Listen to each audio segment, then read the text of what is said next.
From the Opopco Studios in Oklahoma City, you're watching The Press Row. I'm Jenny Carlson here with Barry Trammell. We're brought to you by Papa John's Pizza. You can go online right now and order your pizza at papajohns.com. Time for 5 and 5 topics, about a minute each.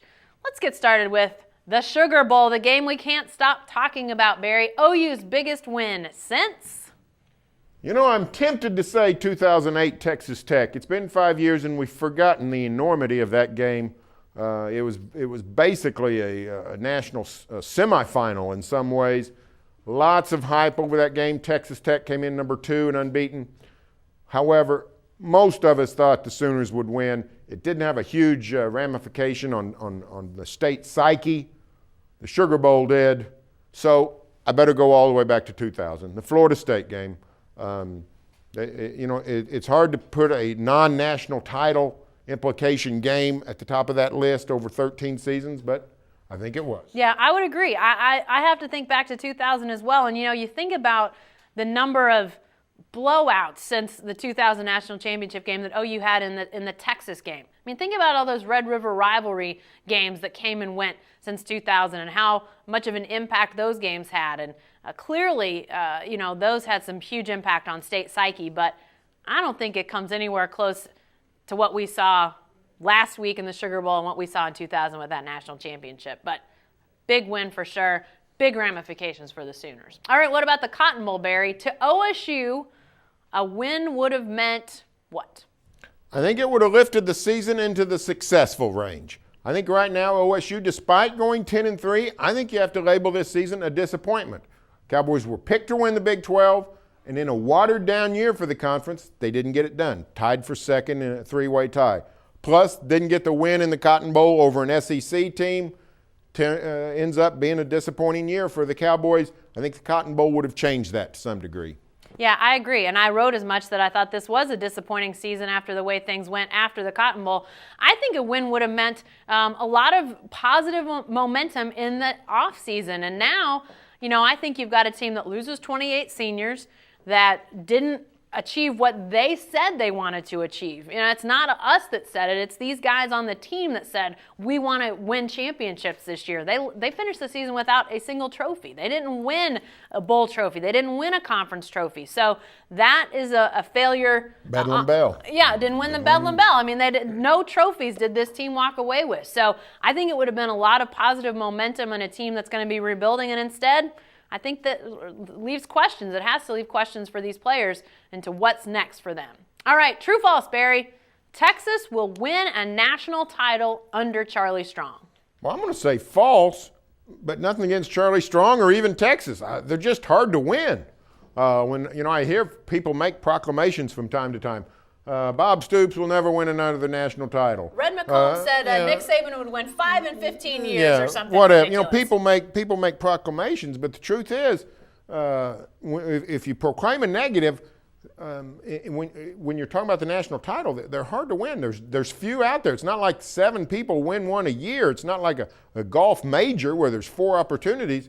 So I think Charlie Strong could do a very good job, win big at Texas, and still not win one. Yeah, I'm gonna play the field too. I'll take the field and say no, he won't win a national title. But I think Charlie Strong's a great hire for Texas. In this era when schools are hiring offensive coaches because that's all the rage, Texas went out and got a defensive coach who is basically a no-nonsense guy, and he's not gonna allow guys to just be mediocre. He's going to push that program, and I think that is exactly what Texas needs. I cannot imagine a Texas team under Charlie Strong being called soft. So I think that's going to be a huge help. I think they're going to recruit the heck out of Texas. I think they're going to win a lot of games.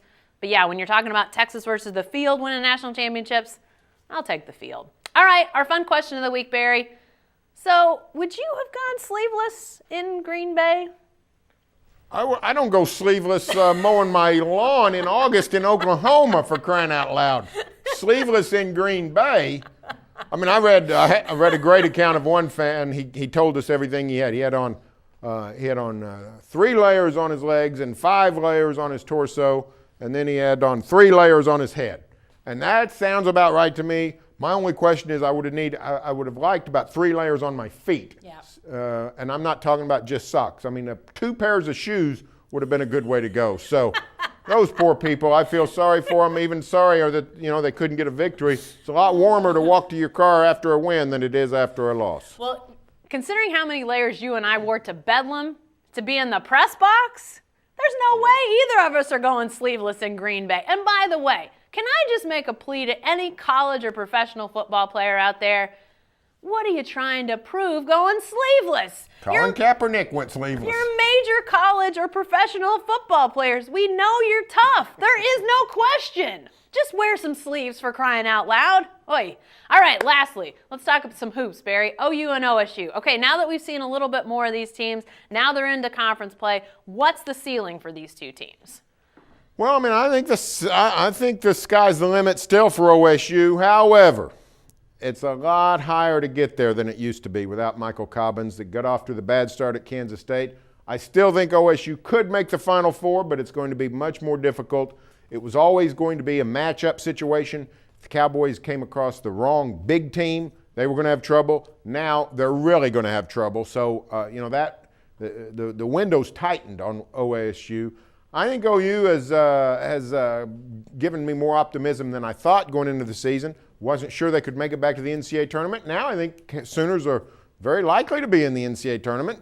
And, very good possibility of winning the game there. So, doing well. So, I'd say the expectations for OSU have decreased. They've increased for OU. Yeah, I'm going to go the same way. I think OU, a ceiling would be NCAA tournament. And I think there's, again, if you get the right matchup with the Sooners, I think they could potentially get back on the winning side in the NCAA tournament, which would be a huge step for a program that's you're really trying to build. And last year gets back to the tournament, didn't win. Now they need to win in the tournament. I think they've got a team with the right matchup capable of that. But OSU, as I said earlier this week on our Power Lunch live chat, if they get hot, with the caliber of players they still have in Marcus Smart and Markel Brown, if they get hot in March, they could be a Final Four team. It's going to take a lot more work, but I still think with those two guys, with that kind of talent, not every college basketball team has a Marcus Smart and a Markel Brown. So with that in their favor, get hot, they can still make the Final Four. Hey, be sure to stay with the best coverage team anywhere at newsok.com and every day in the Oklahoman.